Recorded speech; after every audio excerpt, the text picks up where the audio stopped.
И здравейте хора, днес играем Майнкрафт на креатив. Днес в този епизод няма да оцеляваме. Ще ви покажа как се прави новата обновена къща. И за тази цел ще ви правя първо и такива малки. Добре, нека да започваме. Само да се намеря място. Мога да ви кажа, че къщата още е малка.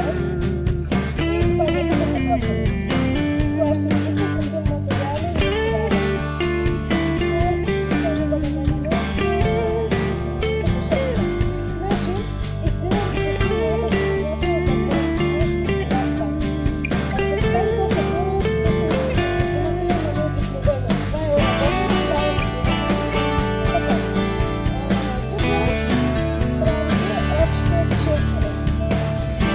общо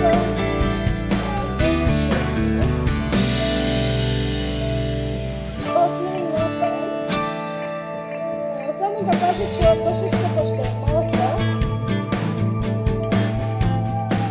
Ето, 4. И тук измерваме.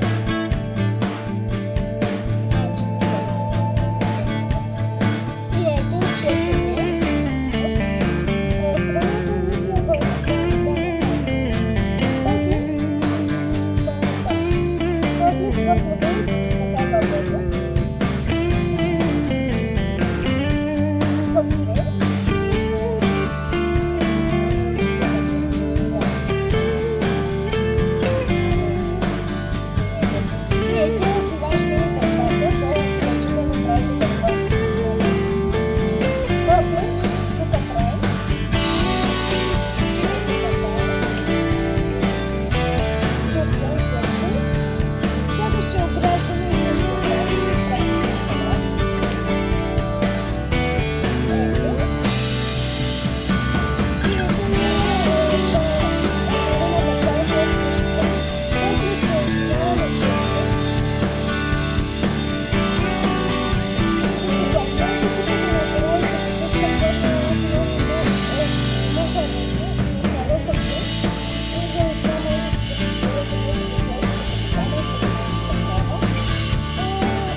И ето, запълнихме пола. И сега целта ни, сега ще ни трябва, както знаете, ще ни трябва прозорец. По-хубаво да е на купче, защото е по-здраво. Ако е на това по-тъничко, чувал съм, че зомбитата почват да чупат стъклото. И ето слагаме, нали, навсякъде слагаме стъкло на купчета. Иначе аз повечето използвам тънко, то се прави с 6 стъкла. И може и затъмнено, на мен наистина повече ви харесва затъмненото. Не ми се смейте, че избирам розов цвят, нали, той е момичешки, но на мен повече така ми харесва.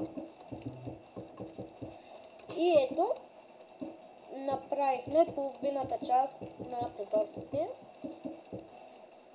Ето.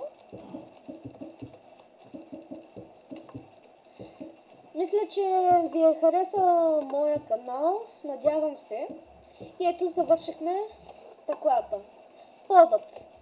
Може да е модерен, може и да не. Аз ще го направя модерен. Можете и с дърво, ама аз, защото съм на креатив, мога каквото искам да слагам. И първо взимаме лампи и тук по средата слагаме. Или слагате торч. И ето, осветлява ви така. И сега чупим целият път. Също намирате това врати, само че малко ще изчакам, ето ги. И ги поставяте ето така.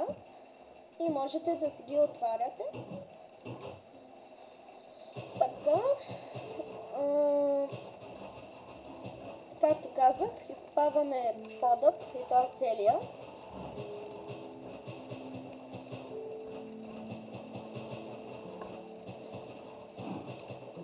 Ето. И сега по модел аз ще правя така. Веднъж черно и веднъж бяло.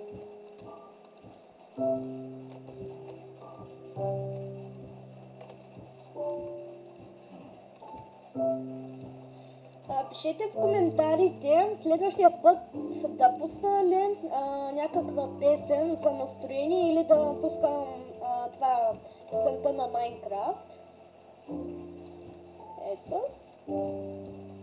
И това е половината част. Ето как се получи подът за сега.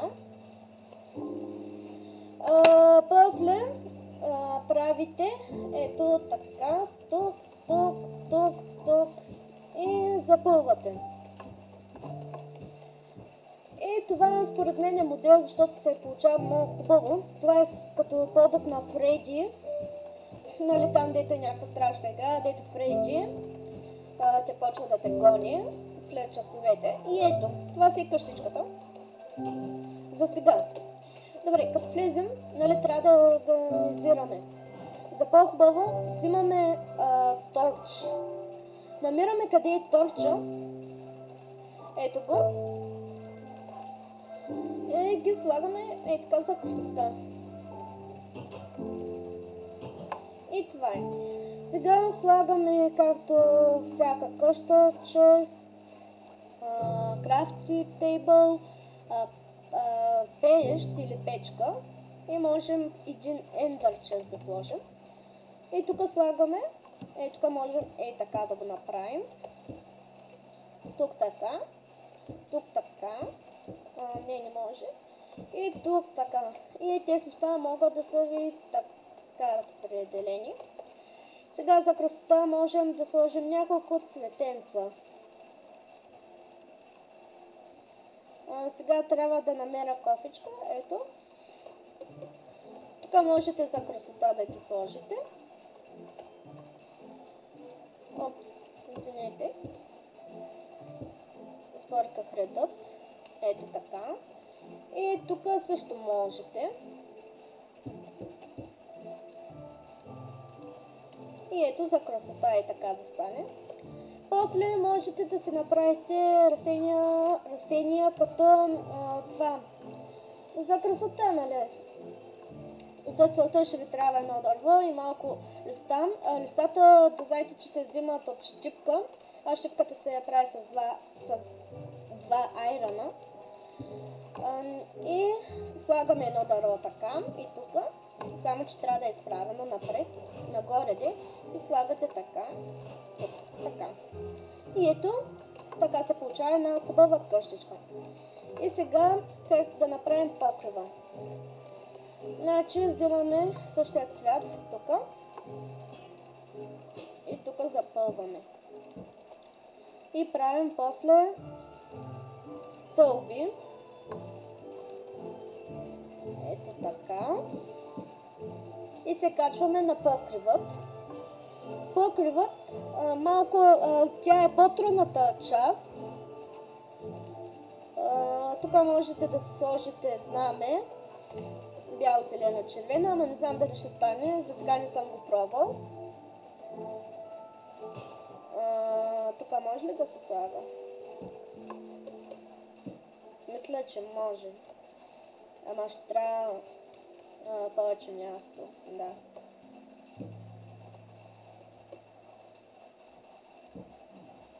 Не става. Добре, както и да е. Опс.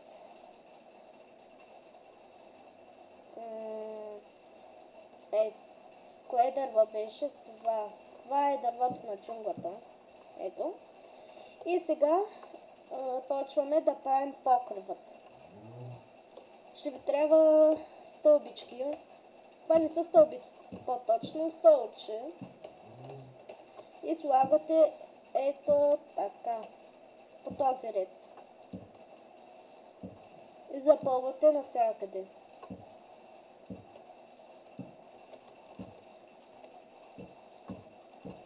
Ето така. Само трябва да е прав. Ето. Малко е трудно да го направите.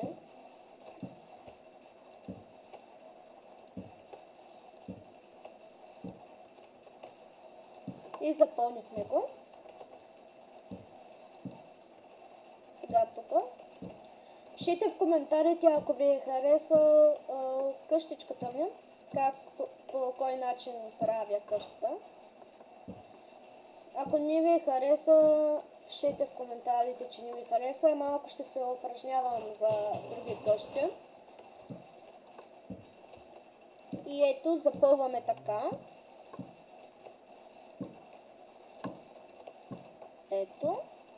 И направихме половината част на покрива. Ще свършваме къщичката. Заставаме тук и шифтваме. Или по-кратко клякаме. По-лесно ден, нали? И така правим.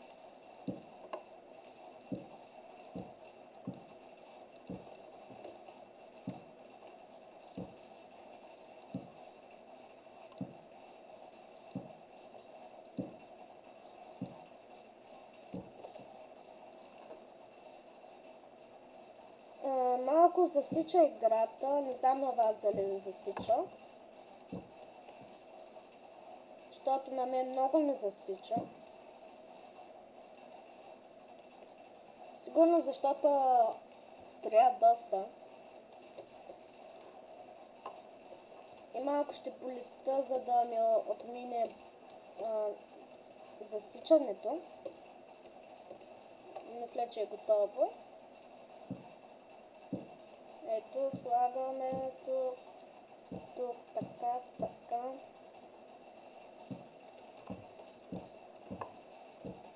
Ето, така. И така, като направите догоре, ще ви се получи една къщичка. И по-дребна, ама хубава. Много засича. Мисля, че този клип тя да се получи много добре. Ето.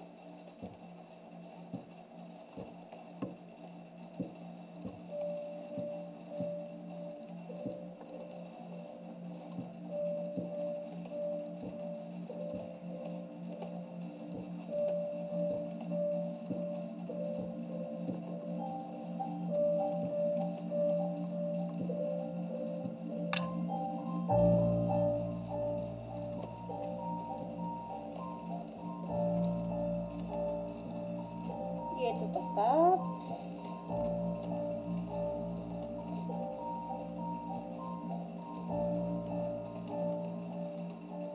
Също тук, за да покриете лампите, но както искате, можете да сложите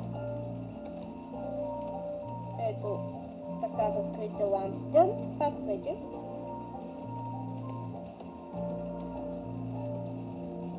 И не се получава така покрива и то хубаво.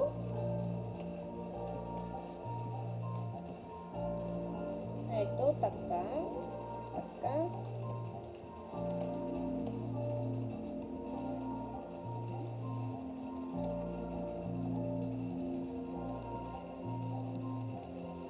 И направихме почти покривът.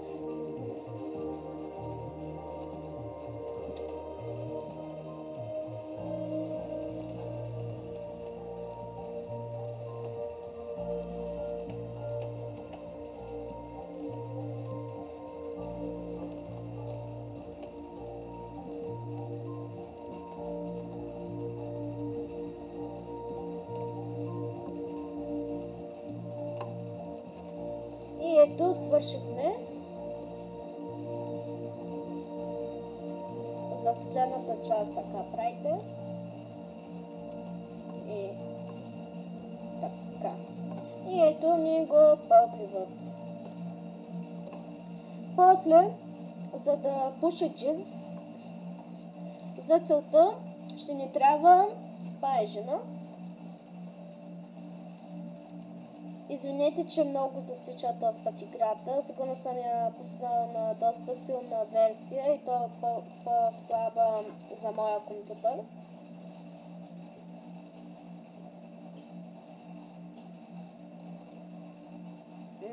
Така, малко ще полетя. И почвате да наслагате пайжена нагоре. Ето, сякаш ще пуше.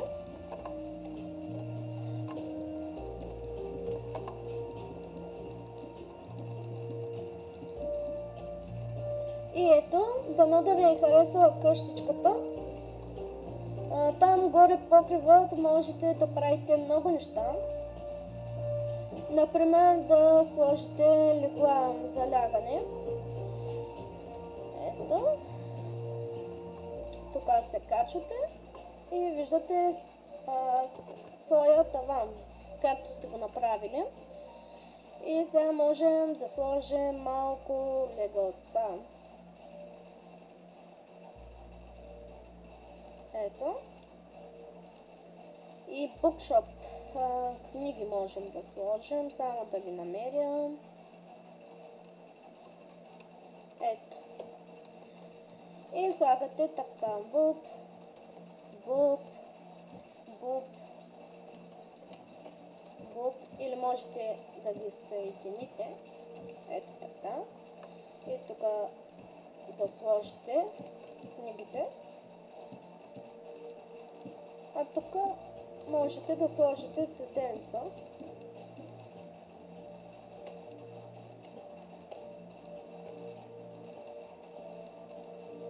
Ето.